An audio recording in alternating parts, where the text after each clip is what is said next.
പ്രിയപ്പെട്ടവരെ, മഴത്തുള്ളി പബ്ലിക്കേഷൻസിൻ്റെ ഈ പരിപാടിയിൽ പങ്കെടുക്കാൻ എനിക്ക് സന്തോഷമുണ്ട്. നമ്മുടെ ലോക്ക്ഡൗൺ ഡേയ്സിൽ എങ്ങനെയാണ് നമ്മൾ മുന്നേറേണ്ടതെന്ന് ആലോചിക്കുമ്പോൾ നിങ്ങൾ സാഹിത്യത്തിനെക്കുറിച്ചും സാഹിത്യത്തിൻ്റെ ചർച്ചകളെക്കുറിച്ചൊക്കെ സംസാരിക്കുന്നു. വലിയ സന്തോഷമുണ്ട്. എന്നോട് സംസാരിക്കാൻ പറഞ്ഞപ്പോൾ ഞാൻ പറഞ്ഞപ്പോൾ എഴുതാൻ താല്പര്യമുള്ളവരും എഴുതുന്നവരുമായിട്ടുള്ള കുട്ടികൾ നിങ്ങളുടെ ഇടയിലുണ്ടാവും അല്ലേ, അവരെക്കുറിച്ച് സംസാരിക്കാമെന്ന് ഞാൻ വിചാരിച്ചു. അപ്പോഴാണ് എഴുതുന്നവരോട് എനിക്ക് സംസാരിക്കാൻ നല്ലൊരു സബ്ജക്റ്റ് കൊടുത്തോളാൻ പറഞ്ഞത്. എഴുതുന്നവർ അറിയാനുണ്ട്. അപ്പോൾ എഴുത്തുകാരി എന്ന നിലയിൽ മറ്റൊരാളെ എങ്ങനെ എഴുതണമെന്നോ ഒന്നും ഉപദേശിക്കാൻ ഞാൻ ആളല്ല, ഞാൻ ആരുമല്ല. എന്നാൽ എൻ്റെ അനുഭവങ്ങൾ എനിക്ക് പറഞ്ഞുതരാൻ പറ്റില്ല. ഞാൻ എങ്ങനെയാണ് എഴുതി തുടങ്ങിയത്, എന്തൊക്കെയാണ് എൻ്റെ അനുഭവങ്ങൾ എന്നുള്ളത് എനിക്ക് പറയാൻ പറ്റും. അപ്പോൾ ഏകാകിനിയായ ഒരു കുട്ടിയായിരുന്നു ഞാൻ ചെറുപ്പത്തിൽ. അധികം കുട്ടികളോടൊന്നും കൂട്ടുകൂടാതെ ഞങ്ങളുടെ വീട്ടിലൊരു 10-12 കുട്ടികളുണ്ടായിരുന്നു. കാരണം അന്ന് കൂട്ടുകുടുംബമായിരുന്നു. എന്നിട്ട് പോലും മറ്റുള്ള കുട്ടികളൊക്കെ ഗെയിംസ് കളിക്കുമ്പോൾ ഞാൻ ഒറ്റപ്പെട്ട കുട്ടിയായിട്ട് പുസ്തകവുമാണ് എൻ്റെ കൂട്ടുകാർ പുസ്തകമായിരുന്നു. അപ്പോൾ എനിക്ക് പറയാനുള്ളത് ഏകാകിതയുടെ നൊമ്പരമാണ് എഴുതാനുള്ള ഊർജം എന്ന് എനിക്ക് തോന്നുകയാണ്. അപ്പോൾ അതാണ് വിഖ്യാതനായിട്ടുള്ള ടാഗോർ, വിശ്വ മഹാകവി എന്നറിയപ്പെടുന്ന നൊബേൽ സമ്മാനമൊക്കെ കിട്ടിയിട്ടുള്ള നമ്മുടെ ഇന്ത്യയുടെ അഭിമാനമായിട്ടുള്ള മഹാകവി ടാഗോർ പറഞ്ഞിട്ടുണ്ട്, if none listens to your call, walk alone O helpless one, open your heart and speak out alone, ignite your heart with pain and thunder and your self become the guiding star എന്ന്. ആരും ശ്രദ്ധിക്കാനില്ലെങ്കിൽ വേണ്ട, ഹേ ആശ്രയമറ്റവളെ, നീ തനിച്ചു നടക്കുക. നിൻ്റെ ഹൃദയം തുറന്നു നീ നിന്നോട് തന്നെ സംവദിക്കുക. നിൻ്റെ ഹൃദയത്തെ ഇടിമിന്നലും നൊമ്പരവും കൊണ്ട് ജ്വലിപ്പിക്കുക. നിൻ്റെ കാവൽ വെളിച്ചം നീ തന്നെയാകുന്നു എന്നാണ് അദ്ദേഹം പറഞ്ഞത്. അപ്പോൾ മൗനമായ അഗ്നി പോലെ ആളുന്ന ഒരന്തരംഗമാണ് നമുക്ക് എഴുതുന്ന ആളുകൾക്കൊക്കെ ഉള്ളത് എന്നാണ് എനിക്ക് പറയാനുള്ളത്. അപ്പോൾ തുടക്കത്തിൽ എനിക്ക് പറയാനുള്ളത്, ഞാനൊരു നടന്നൊരു കഥ പറയാം. എൻ്റെ വീട്ടിൽ നമ്മളെ കാണാൻ വേണ്ടി, എഴുത്തുകാരെ കാണാൻ വേണ്ടി പല സ്ഥലത്തു നിന്ന് ആളുകൾ വരുമല്ലോ. പലരും ഞങ്ങളൊന്ന് വരട്ടെ മേഡം എന്ന് പറയും. അപ്പോൾ ഞാൻ ബാങ്കിലുണ്ടാകുമ്പോൾ ഞാൻ പറയും, ബാങ്കിൽ വന്നോളൂ, കാണാം പറയും. അങ്ങനെ തൃശ്ശൂരിൽ നിന്ന് പല സ്ഥലത്തു നിന്ന് ആളുകൾ നമ്മളെ കാണാൻ വരാറുണ്ട്. അങ്ങനെ ഒരു എഞ്ചിനീയറിംഗ് കോളേജിൽ പഠിക്കുന്ന ഒരു കുട്ടി എന്നോട് ചോദിച്ചു, മാഡത്തിനെ കാണാൻ വരട്ടെ, ഞാൻ കൊച്ചിയിലാണുള്ളത്. ആയിക്കോട്ടെ വന്നോളൂ പറഞ്ഞു. അങ്ങനെ ആ കുട്ടി വന്ന് അവിടെ ഇരുന്നു. അപ്പം നമുക്കിങ്ങനെ കുറേ പുരസ്കാരങ്ങളൊക്കെ ഉണ്ടാവുമല്ലോ വീട്ടിൽ.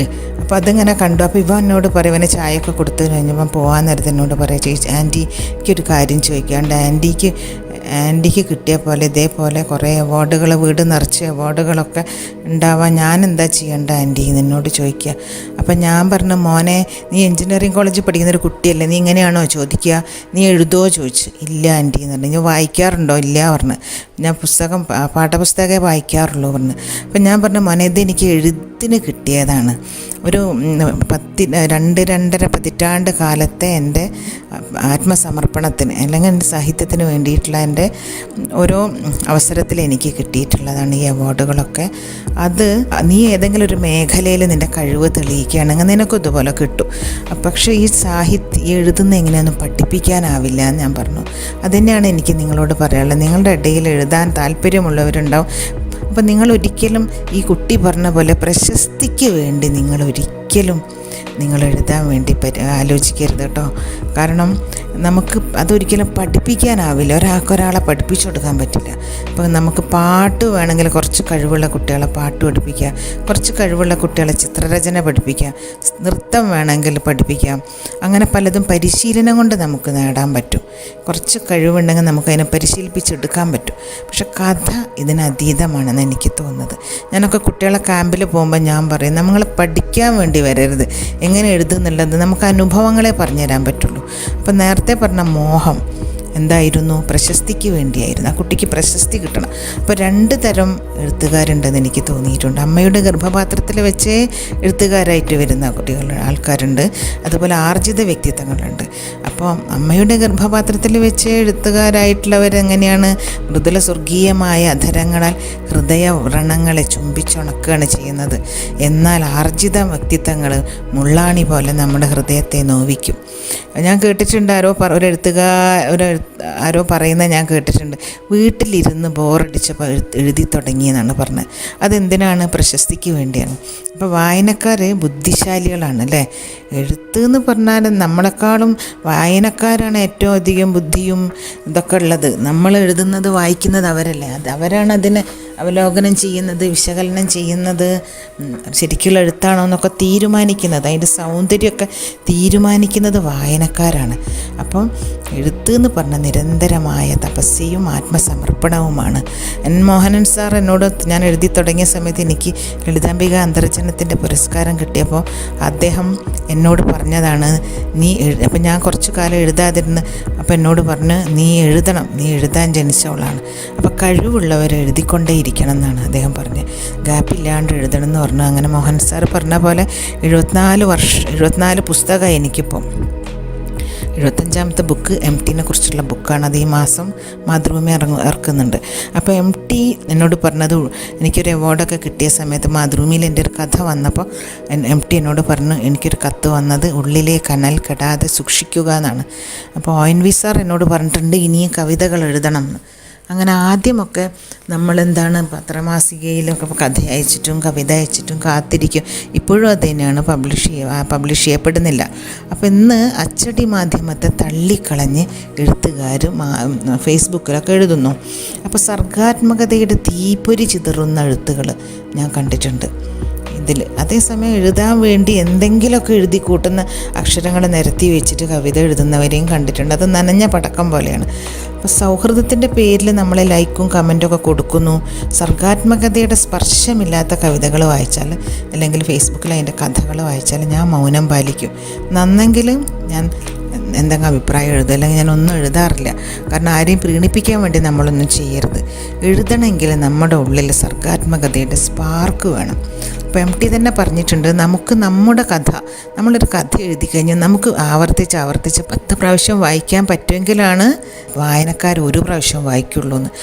വൈക്കം മുഹമ്മദ് ബഷീർ എന്ന് പറഞ്ഞ മഹാനായ എഴുത്തുകാരൻ എന്താ പറഞ്ഞത്? ഒരു കഥ കവിത എന്നാൽ കൂട്ടിച്ചേർക്കലല്ല, വാക്കുകൾ കൂട്ടിച്ചേർക്കലല്ല, എടുത്തു മാറ്റലാണ് എന്നാണ് അദ്ദേഹം പറഞ്ഞത്. പിന്നെ എനിക്ക് പറയാനുള്ളത്, നമ്മൾ സാഹിത്യം എഴുതണമെങ്കിൽ നമുക്ക് ആദ്യം തന്നെ നമ്മൾ മതഗ്രന്ഥങ്ങൾ വായിക്കുക. മതഗ്രന്ഥങ്ങൾ എന്തിനാ അപ്പോൾ വായിക്കുന്നത് നമ്മൾ വിചാരിക്കും. വീട്ടിൽ വിശുദ്ധ ഖുർആനും വിശുദ്ധ ബൈബിളും മഹാഭാഗവതവും ഒക്കെ ഉണ്ടാവും. അപ്പോൾ പല വീടുകളിലും പിന്നെ നമ്മുടെയൊക്കെ അച്ഛന്മാർ കാരണവന്മാരൊക്കെ പലതരം ഗ്രന്ഥങ്ങൾ വാങ്ങി വെച്ചിട്ടുണ്ടാവും. അതൊക്കെ പൊടി പിടിച്ച് അവിടെ കിടക്കുന്നുണ്ടാവും. അതൊക്കെ എടുത്ത് നമ്മൾ വായിച്ചു നോക്കുക, അല്ലെങ്കിൽ വാങ്ങി വായിക്കുക. ഞാനൊക്കെ ബൈബിളും ഖുറാനും ഭാഗവതമൊക്കെ വായിച്ചിട്ടുണ്ട്. അപ്പം അതിൻ്റെയൊക്കെ കാതിൽ നമ്മൾ അറിഞ്ഞിരിക്കണം. അത് വായിക്കുമ്പോൾ നമ്മൾ അത്ഭുതപ്പെടും. അതിനേക്കാൾ വലിയ സാഹിത്യമൊന്നുമില്ല എന്ന് നമുക്ക് തോന്നിപ്പോവും. പിന്നെ എൻ്റെ ജീവിതത്തിൽ എനിക്കുണ്ടായിട്ടുള്ള ഒരു സൗഭാഗ്യം എന്ന് പറഞ്ഞാൽ യാത്രയാണ്. എൻ്റെ വീട്ടുകാരുടെ കൂടെ ഞാൻ ഇന്ത്യ മുഴുവൻ ഒരുവിധം സ്ഥലങ്ങളൊക്കെ സന്ദർശിച്ചിട്ടുണ്ട്. പിന്നെ അതേപോലെ പുറത്തും വിദേശത്തും കുറേ പോകാനുള്ളൊരു ഭാഗ്യം എനിക്ക്, പല പരിപാടികൾക്കും അവർ വിളിക്കും, അങ്ങനെ പോകാനുള്ളൊരു ഭാഗ്യം ഉണ്ടായി. അപ്പോൾ യാത്ര ചെയ്യുമ്പോൾ എൻ്റെ അനുഭവം എന്താ വെച്ചാൽ, പിന്നെ യാത്ര എഴുത്തുകാരുടെ ആത്മാവിന് അളവറ്റ ഊർജം നൽകുന്നതാണ്. 2 തരം യാത്രയുണ്ട്, ബാഹ്യവും ആന്തരികവും. ആന്തരിക സഞ്ചാരം നാം ആരുമല്ല എന്ന അറിവ് നമ്മളെ ബോധ്യപ്പെടുത്തും. ഞാൻ ആരുമല്ല എന്ന് എനിക്കറിയാം. 1-2 പുസ്തകം എഴുതുമ്പോഴേക്കും, അല്ലെങ്കിൽ ഒരു കവിത അല്ലെങ്കിൽ ഒരു കഥ അച്ചടിച്ച് വരുമ്പോഴേക്കും ലോകം എൻ്റെ കാൽക്കീഴിലാണെന്നൊന്നും നമ്മൾ വിചാരിക്കാൻ പാടില്ല. വലിയ സമുദ്രത്തിലെ ഒരു തുള്ളി മാത്രമാണ്, അക്ഷര സമുദ്രത്തിലെ അല്ലെങ്കിൽ സാഹിത്യ സമുദ്രത്തിലെ ഒരു തുള്ളി മാത്രമാണ് ഞാൻ എന്നാണ് ഞാൻ വിചാരിക്കുന്നത്. അപ്പോൾ ബാഹ്യസഞ്ചാരം എന്താണ് ചെയ്യുന്നത്? നമ്മുടെ കാലുകൾക്ക് കരുത്തേകുന്നു. ഇപ്പോൾ ഋഗ്വേദത്തിൽ ഐതിരേയ ബ്രാഹ്മണം എന്ന് പറഞ്ഞിട്ടൊരു വിഭാഗമുണ്ട് കേട്ടോ. അതിൽ സഞ്ചാര സംരക്ഷകനായ ഇന്ദ്രൻ യുവാവായ രോഹിതനോട് പറയാണ്, യാത്ര ചെയ്യാത്തവൻ ആനന്ദമില്ല രോഹിത. മനുഷ്യകുലത്തിൽ എത്ര ഉന്നതനായാലും അവൻ പാപം ചെയ്യുന്നു. അതുകൊണ്ട് നീ യാത്ര ചെയ്യുക. അവൻ്റെ ആത്മാവ് വളരുകയും പക്വഫലങ്ങൾ കനിയുകയും ചെയ്യുന്നു. അവൻ്റെ സഞ്ചാരക്ലേശത്തിൻ്റെ അഗ്നിയിൽ പാപങ്ങളെല്ലാം ഹോമിക്കപ്പെടുന്നു. ഒരുവൻ ഇരിക്കുമ്പോൾ അവൻ്റെ ഭാഗധേയം ഇരിക്കുന്നു, ഉറങ്ങുമ്പോൾ അതും ഉറങ്ങുന്നു, യാത്ര ചെയ്യുമ്പോൾ അതും യാത്ര ചെയ്യുന്നു. അതുകൊണ്ട് നീ സഞ്ചരിക്കുക. വ്യക്തിയുടെ അറിവും സമഷ്ടിയുടെ അറിവും ഒന്നാണെന്ന് നമുക്ക് അപ്പോഴാണ് മനസ്സിലാവുക. നമ്മളൊക്കെ വായിക്കുമ്പോൾ നമ്മുടെ മനസ്സ് വളക്കൂറുള്ള മണ്ണായി മാറും. അപ്പോൾ ഒരു കഥ നമ്മുടെ മനസ്സിൽ തോന്നി ഉടനെ തന്നെ നമ്മൾ എഴുതരുത്. അത് മനസ്സിൽ കൊണ്ട് നടന്നെഴുതണം. മറ്റാരും എഴുതും പോലെ നമ്മൾ എഴുതാൻ പാടില്ല. കാരണം ആരെങ്കിലും നമ്മളിപ്പം വൈക്കം മുഹമ്മദ് ബഷീറിൻ്റെ കഥ ഏറ്റവും ലളിതമായി എഴുതപ്പെടുന്ന കഥയാണ്. അത് വായിക്കുമ്പോൾ നമ്മൾ വിചാരിക്കും, ഇതുപോലത്തെ 10 കഥ ഞാൻ എഴുതാമെന്ന്. പക്ഷേ നമുക്കൊരു വരി പോലും എഴുതാൻ കഴിയില്ല. അതുപോലെ മറ്റാരെങ്കിലും പിൻപറ്റിക്കൊണ്ട് നമുക്ക് എഴുതാൻ നമ്മൾ ഒരിക്കലും വിചാരിക്കരുത്. പിന്നെ നമ്മൾ സ്വാധീനം ചെലുത്തരുത്. പിന്നെ അറിവിൻ്റെ താക്കോല് നമ്മുടെ ഉള്ളിലാണുള്ളത്. സർഗാത്മകതയും അനുഭവങ്ങളും ധിഷണയും ഇതൊക്കെ നമുക്ക് വേണം. പിന്നെ അതോ കൂടാതെ മറ്റെന്തോ ഒന്നും കൂടെ വേണം. അപ്പം ഞാൻ പല കഥകളും പുലർച്ചെയാണ് ഇത് ഫിനിഷ് ചെയ്യുക. കാരണം എന്താ വെച്ചാൽ പുലർച്ചയ്ക്ക് എഴുതുമ്പം നമ്മൾ പുതുരക്തം കഴുകി തുടച്ച മനസ്സാണ്. എഴുതാൻ ആഗ്രഹിക്കുന്നവർ കുറേ നേരം കിടന്നുറങ്ങുക, നേരത്തെ കിടന്ന് അതൊന്നുമല്ല നമുക്ക് വേണ്ടത്. നമുക്ക് പിന്നെ സമകാലിക സമൂഹത്തെ സമീപിക്കുക എന്നാണ് നമ്മൾ ഉദ്ദേശിക്കുന്നത്. നമ്മൾ സമൂഹത്തിനോട് നമ്മൾ എങ്ങനെയാണ് ഈ സമകാലികത്ത് വരുന്ന സംഘർഷങ്ങളൊക്കെ, അതുകൊണ്ട് ആത്മസംഘർഷങ്ങളും ആന്തരിക പോരാട്ടങ്ങളും നമ്മൾ അനുഭവിക്കുമ്പോഴും നമ്മൾ സ്വകീയമായിട്ടല്ല മറ്റുള്ളവരെ പറ്റി എഴുതേണ്ടത്. ചുറ്റും എന്ത് നടക്കുന്നു എന്നാണ് നമ്മൾ നോക്കേണ്ടത്. ചിലപ്പോഴൊക്കെ എനിക്ക് തോന്നിയിട്ടുണ്ട്, ഞാൻ എഴുതാൻ വേണ്ടി ഞാൻ മുറിയിലിരിക്കുന്ന സമയത്ത് ആത്മഹത്യ ചെയ്യാൻ വേണ്ടി കഥ കടക്കുന്ന പോലെയുള്ളൊരു ആത്മസംഘർഷം അനുഭവിക്കാറുണ്ട്. നമ്മുടെ മനസ്സിൽ ആ സംഘർഷം, നമ്മുടെ മനസ്സിൻ്റെ സംഘർഷത്തിൻ്റെ ആ പാതയിലേക്ക്, ആ വീഥിയിലേക്ക് വായനക്കാരനെ കൊണ്ടുപോവുകയാണ് നമ്മൾ ചെയ്യുന്നത്. സംഘർഷമില്ലാതെ കലയില്ല. അപ്പോൾ എഴുതാൻ തുടങ്ങുമ്പോൾ നമ്മുടെ മനസ്സിൽ പ്രശാന്തിയാണെങ്കിലും എഴുതി തുടങ്ങുമ്പോൾ അതിൽ സംഘർഷമാവും. പിന്നെ ദ്വന്ദ്വ സംലയനം വഴി വീണ്ടും പ്രശാന്തി. അതാണ് എഴുത്തിലും വായനയിലും നടക്കുന്നതെന്ന് എനിക്ക് തോന്നിയിട്ടുണ്ട്. നമ്മൾ കാണാത്ത കാഴ്ചകൾ, കേൾക്കാത്ത ശബ്ദങ്ങൾ, അറിയാത്ത രുചികൾ, ഇതൊക്കെയാണ് നമ്മൾ ശരിക്കും ഓരോ കൃതി വായിക്കുമ്പോഴും നമ്മുടെ ഉള്ളിലുണ്ടാവുന്നത്. മനസ്സെന്താണ്? ഒരു അത്ഭുത പ്രപഞ്ചമാണല്ലേ. വിവരസാങ്കേതിക വിദ്യ എന്ന് പറഞ്ഞാലും ഇന്നിപ്പോൾ സയൻസ് ഇല്ലാതെ നമുക്കറിയാം, സയൻസ് ഇല്ലാതെ ജീവിതമില്ല. സയൻസ് ഇങ്ങനെ പുരോഗമിച്ചു കൊണ്ടിരിക്കുകയാണ്, IT പുരോഗമിച്ചു കൊണ്ടിരിക്കുകയാണ്. എന്നാൽ സാഹിത്യം ഇല്ലാണ്ടും നമുക്ക് ജീവിക്കാൻ പറ്റും. പക്ഷെ ശാസ്ത്രത്തിന് തരാൻ കഴിയാത്ത അനുഭൂതി സാഹിത്യത്തിന് തരാൻ പറ്റും.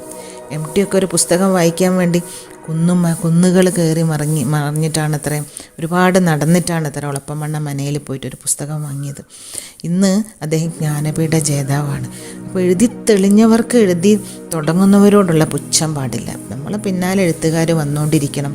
എഴുത്ത് പറഞ്ഞാൽ വെറും ഭാവനയുടെ കർമ്മമല്ല, ധൈഷണികമായൊരു പ്രവൃത്തിയാണത്.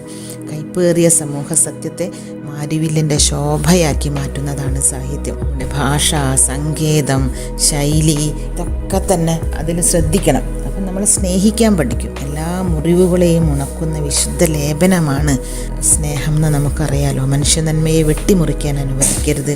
സത്യത്തിൻ്റെ മറ നീക്കി കാണിക്കാൻ നമുക്ക് സാധിക്കണം. എല്ലാ ഋതുക്കളെയും അറിയുവാനും സ്വതന്ത്രമായ പക്ഷികളെപ്പോലെ ത്തിൻ്റെ നീലാകാശത്ത് പറക്കാനും നമുക്കെല്ലാം സാധിക്കട്ടെ. നിങ്ങൾക്കെല്ലാം ജീവിതത്തിൽ നന്മ മാത്രം വരട്ടെ എന്ന് പ്രാർത്ഥിച്ചുകൊണ്ട് എൻ്റെ വാക്കുകളെ ഞാൻ അവസാനിപ്പിക്കുകയാണ്. എല്ലാവർക്കും നന്ദി, നമസ്കാരം.